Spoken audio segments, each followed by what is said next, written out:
بسم اللہ الرحمن الرحیم۔ السلام علیکم ناظرین۔ رات کے وقت ایک چور گھر میں داخل ہوا۔ کمرے کا دروازہ کھولا تو مصری پر ایک بوڑھی عورت سو رہی تھی۔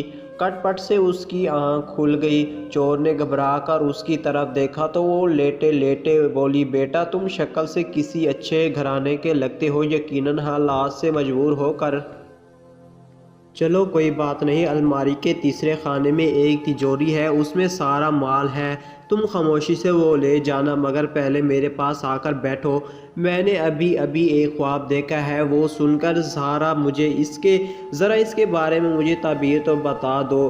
چور اس بوڑھی عورت کے رحم دلی اور شفقت سے بڑا متاثر ہوا اور خاموشی سے اس کے پاس جا کر بیٹھ گیا۔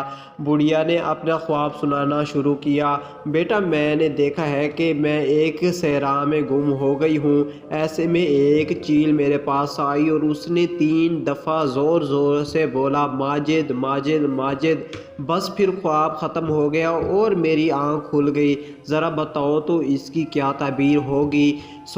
چور سوچ میں پڑ گیا۔ اتنے میں برابر والے کمرے سے بڑھیا کا نوجوان بیٹا ماجد اپنا نام زور زور سے سن کر اٹھ گیا اور اندر آ کر چور کی خوب ٹکائی لگائی۔